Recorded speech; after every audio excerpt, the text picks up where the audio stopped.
Hello dear student, welcome in this online session of 9th standard English medium and I hope you are doing well. So today we are going to learn about a very beautiful topic that is known as Kathmandu. Obviously you have seen the lesson which is displaying on your screen and I am trying to make you understand about decoding message. It means the message which is provided from the sense of a person who has been already visiting and he has visited this place Kathmandu, which is actually in the Nepal, and it is the capital of Nepal. So therefore we are going to learn about this lesson only.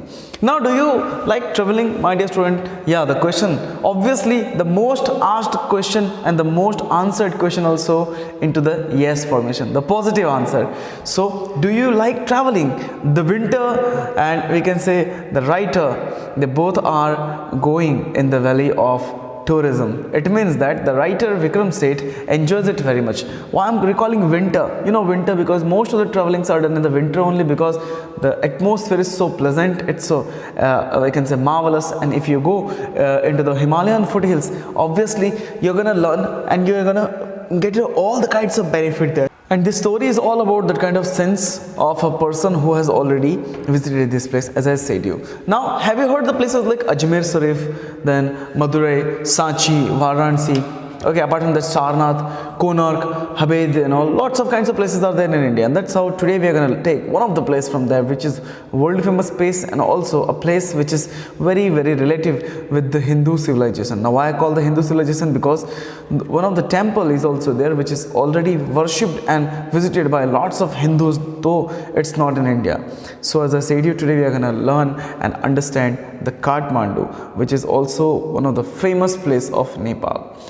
Now, the author Vikram Seth will be with us. He'll be trying to make us understand with this theory and this lecture also. So, as he entered there, he says that I got a cheap room in the center of the town, sleep for the hours. The next morning with the Shah's son and nephew, I visited the two temples in the Kathmandu, so that are most sacred Hindu Buddhist temple. सबसे पवित्र मंदिर है Hinduism for the Buddhist people too. So he is actually going there to get a proper trip and a visit also. Now the temple which he has been describing or which he is actually describing right now in the lesson is none other than Pashupatinath, which is related with the Mahadev Shiv. Outside with signs about the proclaimed entrance with the Hindus entry only. It means the entrance glorifies and the entrance remarks that only Hindus are allowed there. See, some of the temples are strictly prohibiting the other people because according to them it may be right and it may be their own work also. So that's how we should respect that kind of thing also. So there is an atmosphere which is febrile confusion, okay, and that's how we can say priest, hawker, devotees, tourist, cows, monkey, pigeons, other things are also there available. It's a whole scenario described by Vikram Seth, which is he obviously which is he observing there, naturally observing, and that's only one thing which he is actually trying to convey here in this lesson. So now the atmosphere is very good enough. Devotees, monkeys, pigeon, dogs, then priest is there, hawkers are there, some of the vendors are there. There are so many worshippers too, the people who come to worship Lord Shiva or the Buddhist temple also. Now they are elbowed aside with the other pursuing with their way in the front. Some of the people are trying to get the persons very closer to them, the people who are known as the priest, to do the pujas and all. Okay, so some are seeking the attention of priest, while some are people like me, they just came there to tour and to worship God, so they are flawlessly going inside. So there are so many worshippers too. Now by the other side pushing on the way, people are trying to reach inside to get the darshan of the God. Now darshan means a glance, view, okay. Apart from that, a Nepali princess appears with the royal appears. Everyone bows down and makes her way to go down, where we can say by the main gate, party saffron clad western struggles to come inside. But they are, after seeing that only Hindus are allowed, they are also getting a stop, and a fight breaks directly at the time between the two monkeys. One of the chases to the another, where one of the jumping over the Shivlingas and all. Then he returns screamingly down to the down of the Bagmati river. See what is happening here. Some people are trying to get the attention of priest to do the pujas and all. Some people are directly going and visiting the Lord. Apart from that, some people are not Indians or they are not Hindus, but then also they are visiting from the foreign countries and they are in the saffron clad uniform. Okay, so they are trying to see the Lord Shiva or the darshan also. But Somehow the police, the Darwans are trying to make them stop. So that's how we can say this whole of the scenario is going on. Now one of the very good thing is that I have described one of the river, which is the holy river Bagmati. You must remember this name because we are going to discuss about this temple and this river also very soon. Now the image is displaying on your screen. This image is showing you the actual image of Kathmandu. My dear student, one thing is very sure and pretty common, that earthquake calamities are common in India. So why I'm talking this type of things, just because to make you aware that in the past days Kathmandu has visited one of the very devastating, very destructive earthquake, in which some of the monuments or some of the old pillars has been fallen down by the earthquake. So this is how we can say Kathmandu nowadays is trying to overcome from these kinds of problems, as well as we are also trying to help them. So this is the condition. You can see the temple, how beautiful is the temple locating there, how beautiful, and how shrine beauty of the marvelous stone carving, mirror, every kind of thing is shown there. So this is Pashupatinath temple, Kathmandu. Now it flows, the river Bagmati river, it flows down below, and acropolis is also being cemented on the bank of river, okay, where the washerwomen are doing their work, and also children are doing some kind of bath too. So it means that there is a kind of cement platform made, which is used for the washing clothes as well as bathing also. A small shrine half protrude about the stone platform on the river bank. When it emerges fully, the goddess inside will escape and the evil period of Kali Yuga will end. It means there is a stone also, that's like a place of worshipping with the stone. When the whole of the place is coming out, or when the whole of the place will be emerging out, it will be seeable. Bagmati river will leave some water. Then it says that the goddess will go away and the period of Kali Yuga will also end, and evil will be not there. So it's a kind of a mythology which is said near the Kathmandu and all. You must have seen some of the places where some of the temple are in the water. Sometimes they are coming under the water. Sometimes water is receding, so the temple is coming out. These kinds of shrine beauty can be seen in the India. Now as we move further, at the Bodhanath Stupa, I'll show you the Bodhanath Stupa also, okay, which is a very sacred place for the Buddhist. Now Buddhist shrine Kathmandu, Buddhist also shrine the Kathmandu, and there is, in the contrast of the sense, stainless, which is immense white dome ringed by the small roads. Means side by side the roads are also crossing there, and small shops are there standing with the edge of many shops, then corners about jewelry, it can be bought here. And also we can say no crowds are looking there, because that street is quite free street, okay. The street which is near to the Bodhanath Stupa is free street. Shops are there, but it is quite free street. Now Tibetan immigrants also are selling their bags and all, prints, silver jewelries, and here we can say you can see the uniqueness around the busy street, but this is the free street. Now Kathmandu is actually a vivid place, my dear student. How that is vivid? Because we can say missionaries are there, religious are there, narrow lanes are there, good broader lanes are also there, small lines of flower adorning dikes with the along narrow busiest streets can be also seen there, cows can be seen there.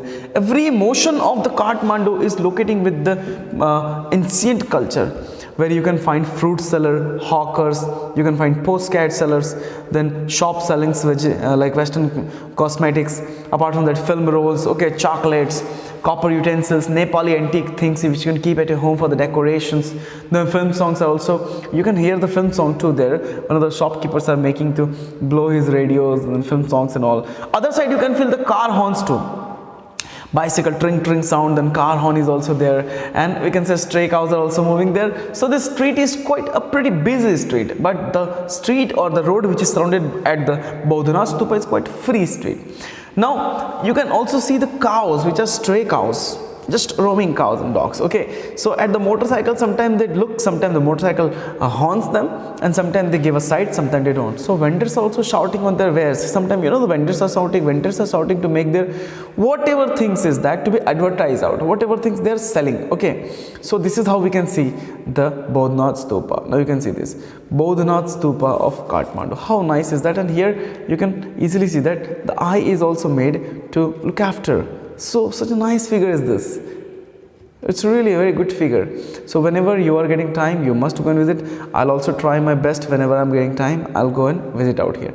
So as we move further, myself mindlessly by a bar, I just go there. Author says that, Vikram Setkar, actually mindlessly, without thinking, I just went more further. And what I found, I buy a bar of marzipan, a corn on the top coated with the roasted charcoal and the braziers over the pavement, rubbing with the salt and chili powder and the lemon also. So a couple of love stories can be also seen there, and comics books are also there. Reader's Digest also can be you can get the Reader Digest also. Then all this I wished down to go more further, and therefore I took a Coca-Cola also, and I just had the Coca-Cola, and also I had a nauseating lemon drink too, orange drink too, and I was feeling much better. So that's how we can say he is taking a marzipan from a bar. Now what is marzipan? See, marzipan is a kind of sweet which is made by or we can say grated almonds. Okay, so that's a kind of good thing, but author after eating that he is not feeling comfortable, so he is taking some kinds of Coke, and after that he is trying the orange juice too, and now he is feeling quite good enough. So the drink which he took was not that much good. It was like nostalgic drink, nauseating drinks. It was not a proper drink, but the drink which was making him sick. So now he's feeling good. Now I considered what the route I should take back to home. Now he was homesick. Homesick means he was trying to go back to home. So he was thinking that, how shall I go home? My journey is over. So I considered what route I should take, come back to home. If I were propelled by enthusiasts for the travelers, as per I would go by the bus or by the train to the Patna. Then I'll sail for the Ganges, that is past Banaras to Allahabad, and then Yamuna past Agra to Delhi. But I'm too exhausted. So I was thinking that I would take bus. Then I was thinking, no, I would take train also. And then he's thinking that no, I'll go from here to Patna, Allahabad, Varanasi, then from there Agra to Delhi via Yamuna. And it's kind of a long journey, so why don't I take the air ticket? Air ticket will be good enough to go directly to the home. So go home, he said to myself like this, go home beta, go home, bahut ghum liya. So I told myself, move directly towards the home. I entered into, I refers to Vikram Seth. Okay, I entered into a Nepalese airline office and buy a ticket for tomorrow's flight. So he's going there and he's buying the flight for the tomorrow ticket. So now I look at the flute seller. While coming back, he was looking to a flute seller. Flute, F-L-U-T-E, okay, flute seller. Now you must be knowing about the flute is one kind of thing which is also relating in our mythology with the Shri Krishna. So therefore his hand was there holding a flute, making some kinds of beautiful sound, blowing after the air into it. So the square near the hotel he was standing, in his hand there was a pole, an attachment with the pole, and top of which 50-60 bansuris protruded into directions like a quill of porcupine. Porcupine means the basuris, the flutes were coming out from a basket. Now you must have seen the basket, or you must have seen the loop, how they're keeping the flute, and downside there is a stick so that they can hold that and they can go here and there. So they are actually made of the bamboo, and they're cross flutes recorders too. So for the first time I heard this thing, as he stands to the pole at the ground, selects the flute after time to time, and he plays for the minute. So the sound rises very clearly above the noise of the traffic and hawkers' cries where he plays. Slowly, meditatively, without excessive display, without show off, he is playing very meditatively.